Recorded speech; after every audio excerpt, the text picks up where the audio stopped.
बिस्मिल्लाहिर्रहमानिर्रहीम। अस्सलाम वालेकुम दोस्तों, उम्मीद है कि आप सब खैरियत से होंगे। कैपिटल गेन टैक्स जो कि इमूवेबल प्रॉपर्टीज़ के ऊपर अप्लाई होना होता है, तो इसकी जो टैक्स ईयर 2022 के मुताबिक जो टैक्स इम्प्लीकेशंस है, तो उसको हम इस वीडियो में डिस्कस करेंगे कि कितना उसके ऊपर रेट क्या अप्लाई होता है, क्या कुछ क्या क्या उसमें टैक्स चेंजेस आई हैं, तो उसका जो ना फाइनेंशियल टर्म्स में अमाउंट की टर्म में उसका क्या इम्पैक्ट पड़ेगा। जो भी कोई भी इन्वेस्टर है जो कि प्रॉपर्टी को डील करता है, या फिर जो कोई भी जो अदर देन इन्वेस्टर है, तो अगर वो प्रॉपर्टी कोई सेल परचेज करता है, तो उसके ऊपर जो रेलिवेंट उसको गेन आता है, तो वो गेन टैक्स उसने कितना पे करना है, और उसके ऊपर क्या रेट अप्लाई होगा जो कि टैक्स ईयर 2022 के लिए एप्लीकेबल होगा। इसके अलावा अब आपको बताते जाएं कि इस चैनल के ऊपर जो ना अदर वीडियोस भी अवेलेबल है regarding SCP, account, finance, ERP, taxation. Video को देख के आप अपना फ़ायदा हासिल कर सकते हैं। और इसके अलावा अगर आप अपडेट रहने के लिए ना आप इस चैनल को सब्सक्राइब करके जो ना अपने डिफरेंट जो बिजनेस रिलेटेड जितनी भी वीडियोस हैं उसके ऊपर जो टॉपिक्स है, तो आप अपडेट रह सकते हैं इस चैनल को सब्सक्राइब करके। और कोई भी बिजनेस से रिलेटेड मैटर्स आता है, अपडेट होगा, तो वो आपको ना इंशाल्लाह टाइम टू टाइम जो ना वीडियो के फॉर्म में जो ना अपडेट कर दिया जाएगा, और आपका जो है ना वो बिज़नेस का मैटर जो है ना उसको रिजॉल्व करने की कोशिश की जाएगी।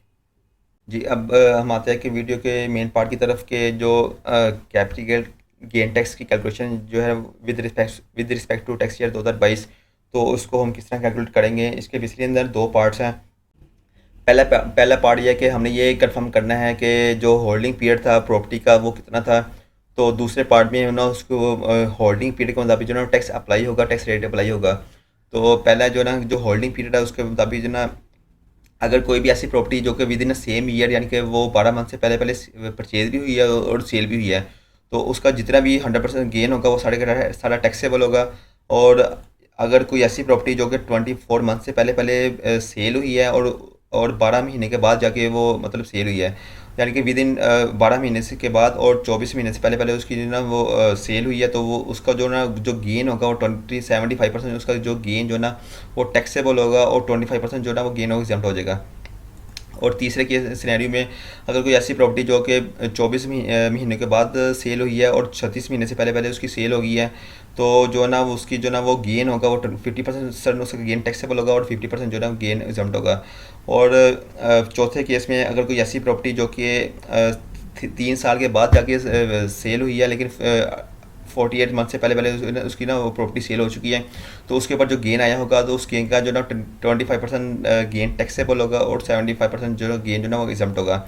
और कोई ऐसी प्रॉपर्टी जो कि 4 साल बाद जाके उसकी सेल हुई है, यानी कि 48 मंथ उसके पूरे हो चुके थे, उसके बाद जो ना वो प्रॉपर्टी सेल हुई है, चाहे वो किसी भी ईयर में हो, तो उसका जो ना वो बेसिकली गेन जो ना वो 100% गेन उसका एग्जम्प्ट होगा, और उसके ऊपर जो ना जीरो टैक्सेबिलिटी होगी। ये रिगार्डलेस के उसकी अमाउंट जितनी मर्जी हो, कितना मर्जी गेन आया हो, तो लेकिन अगर वो 4 साल के बाद जाके सेल हुई है, तो वो उसके ऊपर कोई टैक्स नहीं होगा। ये होगा हमारा वीडियो का पहला पोर्शन, जिसमें ना होल्डिंग पीरियड है प्रॉपर्टी का, तो उसको हमने कंसिडर करना कि होल्डिंग पीरियड कितना होगा, तो उसके ऊपर जो ना उसकी बेस पे जो ना कितना टैक्स कितना गेन जो ना वो टैक्सेबल होगा, और कितना गेन जो ना वो एग्जम्प्ट होगा। हम आते हैं वीडियो के दूसरे पोर्शन की तरफ के जो टैक्स रेट कितना अप्लाई होगा होल्डिंग पीरियड की बेस पे। तो अगर आपका कोई भी जो गेन है वो गेन आ चुका हुआ है, तो वो गेन हमने पहले पार्ट में ये असर्टेन कर लिया था, कंफर्म कर लिया था, इंश्योर कर लिया था कि होल्डिंग पीरियड की बेस पे कितना हमारा गेन जो ना वो टैक्सेबल बनता है। तो अगर किसी भी अगर वो गेन जो है ना उसकी अमाउंट टैक्सेबल होने के बाद वो जो जितने भी पोर्शन उस गेन का था वो टैक्सेबल बन गया हुआ है, और वो जो रेलिवेंट पोर्शन जो ना वो उसकी जो ना वो अमाउंट जो ना वो 5 मिलियन से कम थी, तो वो जो ना उसका जो रेट जो ना वो 3.5% के हिसाब से उसके ऊपर रेट अप्लाई होगा। और अगर उस गेन की अमाउंट जो थी ना वो 5 मिलियन से ज़्यादा थी लेकिन 10 मिलियन से कम थी, तो उसका जो ना वो 7.5% के हिसाब से ना उस अमाउंट का जो ना वो यानी कि इतनी अमाउंट के ऊपर जो ना वो टैक्स अप्लाई होगा, रेट अप्लाई होगा।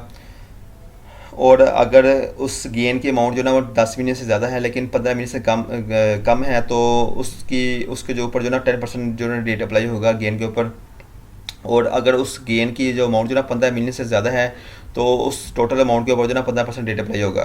तो इसमें जो ना बेसिकली ये स्लैब रेट नहीं लगता जैसे कि सैलरी के केस में होता है, या फिर जो ना ईओपी के जो बिज़नेस है प्रॉफिट है उसके ऊपर स्लैब रेट होता है, कि उसमें जो ना प्रीवियस अमाउंट के ऊपर स्लैब के ऊपर डिफरेंट रेट अप्लाई होता है, और उससे जो ना एक थ्रेशोल्ड के बाद डिफरेंट होता है। इसके ऊपर इस तरह नहीं है। इसके ऊपर जो ना अगर आपकी अमाउंट जो ना वो अगर 15 मिलियन 15 मिलियन या उससे ज़्यादा की अमाउंट आ चुकी है तो उसके ऊपर टोटल अमाउंट के ऊपर जो ना 15% रेट अप्लाई होगा। इसी तरह जो रेलिवेंट जो स्लैब है उसके ऊपर जो टोटल अगर उस स्लैब के अंदर वैल्यू फॉल होगी है तो उसकी टोटल वैल्यू के ऊपर जो ना वो रेलिवेंट जो ना रेट अप्लाई होगा। तो इसका और ये जो टैक्स होगा बेसिकली ये ना एफटीआर में आता है, ये फाइनल टैक्स रिजीम में आता है। तो इसके ऊपर जो ना फर्दर टैक्स अप्लाई नहीं होगा जो कि नॉर्मली बिजनेस के केस में होता है कि उसमें जो ना एनटीआर में फॉल होता है। तो ये जो ना बेसिकली हमने इसका दूसरा पोर्शन में देख लिया होगा कि कितनी अमाउंट के ऊपर ना कितने गेन के ऊपर क्या क्या रेट अप्लाई होगा। अब इनको ना हम इलस्ट्रेशन की बेस पे एग्जांपल की बेस पे इसको हम फर्दर अंडरस्टैंडिंग लेते हैं कि अगर किस तरह जो ना रेट कैलकुलेट करेंगे हम और किस तरह ना उसकी वैल्यू निकल आएगी। ये जो ना हमने कुछ सिनेरियोज ड्राफ्ट किए हुए हैं कि जो टैक्स 2022 से की जो गेन है उसकी टैक्स कैलकुलेशन से रिलेटेड जो ना वो उसको हम किस तरह कैलकुलेट फाइंड आउट करेंगे। पहले सिनेरियो के मुताबिक जो ना अगर किसी भी प्रॉपर्टी के ऊपर गेन आ गया हमारा जो ना वो 5 मिलियन गेन आ गया हुआ है और वो जो गेन है बेसिकली ना या तो पहले साल के अगर कोई ऐसी प्रॉपर्टी है जो कि एक साल के अंदर ही उसकी सेल होगी थी और वो गेन जो ना 5 मिलियन है तो पूरी का पूरा जो ना वो टैक्सेबल होगा। तो और इसके ऊपर जो ना 3.5% रेट अप्लाई होगा। ठीक है। और अगर कोई ऐसी प्रॉपर्टी है उसका उसकी जो सेल किया उसको 12 महीने के बाद सेल किया लेकिन 24 महीने पहले पहले उसको सेल कर दिया हुआ था तो इसके मुताबिक जो ना उसका जो ना 75% जो ना गेन टैक्सेबल होगा। और इसके और जो गेन का अमाउंट होगी उसके ऊपर जो ना 3.5% जो ना रेट अप्लाई होगा। जैसे कि हमने ये बेसिकली एक गेन की टेंटेटिव फिगर रखी हुई है कि 5 मिलियन गेन आया हुआ है। अब ये जो गेन जो ना बेसिकली जो ना ये दूसरे सिनेरियो के मुताबिक जो ना वो उसका 75% गेन जो ना एग्जाम्प्ट टैक्सेबल होगा। यानी कि एक ऐसी प्रॉपर्टी जो कि 2 साल से पहले पहले सेल हो गई थी। अभी ये जो 5 मिलियन है इसका जो ना बेसिकली 75% जो ना वो गेन टैक्सेबल होगा और 25% एग्जाम्प्ट हो गया। जैसे ये वाला है इसको फार्मूला लगा के ना ये वैल्यू निकली हुई है तो इसके ऊपर जो ना 3.5% जो डेट अप्लाई होगा तो ये एक वैल्यू निकल आएगी। तो इतना जो ना इसके ऊपर गेन टैक्स बन जाएगा। और इसी तरह कोई प्रॉपर्टी ऐसी है जो कि 36 मंथ से पहले पहले सेल हुई है तो उसका जो ना वो 5 मिलियन का जो 50% जो ना वो गेन एग्जाम्प्ट हो चुका हुआ है और 50% टैक्सेबल हो गया हुआ है। यानी कि 2.5 मिलियन जो ना इसका जो गेन जो ना टैक्सेबल होगा। और इसके ऊपर जब हम 3.5% रेट अप्लाई करेंगे तो ये 87,500 जो ना ये अमाउंट निकल आएगी टैक्स की। तो इस तरह अगर यही जो गेन जो ना बेसिकली 36 मंथ के बाद और 48 मंथ से पहले पहले प्रॉपर्टी सेल करने के बाद गेन निकला हुआ है और तो इस तरह ये 5 मिलियन की जो ना 25% जो अमाउंट होगा वो टैक्सेबल होगी जो कि 12,50,000 बनती है। और 12,50,000 के ऊपर हम जब हम 3.5% रेट अप्लाई करेंगे तो ये 43750 अमाउंट बनती होगी टैक्स की। तो ये टैक्स जो ना बेसिकली पे करना होगा। और यही अगर गेन जो है ना बेसिकली गेन तो निकला हो 5 मिलियन लेकिन ये जो ना प्रॉपर्टी ऐसी प्रॉपर्टी जो कि ऐसी प्रॉपर्टी सेल करने के बाद निकला हुआ जो कि 4 साल के बाद हमने उसको प्रॉपर्टी को सेल किया था तो उसके ऊपर जो ना फिर 0% रेट अप्लाई होगा और कोई हमें टैक्स नहीं पे करना पड़ेगा। तो ये हमने एक सिनेरियो डिस्कस कर लिया कि जिसके मुताबिक जो ना अगर हमारा 5 मिलियन गेन आता है तो वो जो और फिर वो उस 5 मिलियन के ऊपर जो ना डिफरेंट होल्डिंग पीरियड अप्लाई होते हैं। तो उस होल्डिंग पीरियड के हिसाब से ना जो जो टैक्स बनता होगा तो उसके टैक्स क्या क्या उसका टैक्स निकलेगा। तो हमने एक टेंटेटिव फिगर निकाल के ना उसको भी टैक्स हमने फाइंड आउट कर लिया हुआ है। हम एक दूसरा एक सिनेरियो पकड़ते हैं कि अगर हमने 10 मिलियन का गेन निकला है तो हमारा जो ना वो तो उसको जो ना हम होल्डिंग पीरियड की बेस पे ना वो उसकी ना क्या क्या फिगर टैक्सेबल बनेगी और क्या टैक्स अमाउंट पे करनी पड़ेगी। तो अगर हमारा 10 मिलियन गेन निकल रहा है तो वो जो प्रॉपर्टी जो ना वो एक साल के अंदर अंदर हमने सेल करके गेन निकाला हुआ तो उसका 100% जो ना गेन टैक्सेबल होगा। यानी कि पूरे का पूरा जो 10 मिलियन जो ना वो टैक्सेबल होगा और उसके ऊपर जो ना 7.5% जो ना डेट अप्लाई हो जाएगा जो कि 7,50,000 बनेगा। यानी कि अगर हमारा 10 मिलियन यानी कि 1 करोड़ रुपया टैक्स गेन निकलता है गेन हमें अर्न हुआ है प्रॉपर्टी इमूवेबल प्रॉपर्टी सेल करने के बाद। तो वो प्रॉपर्टी जो हमने with in same year cell कर दी हुई है तो उसके ऊपर जो ना 7,50,000 टैक्स पे करना पड़ेगा।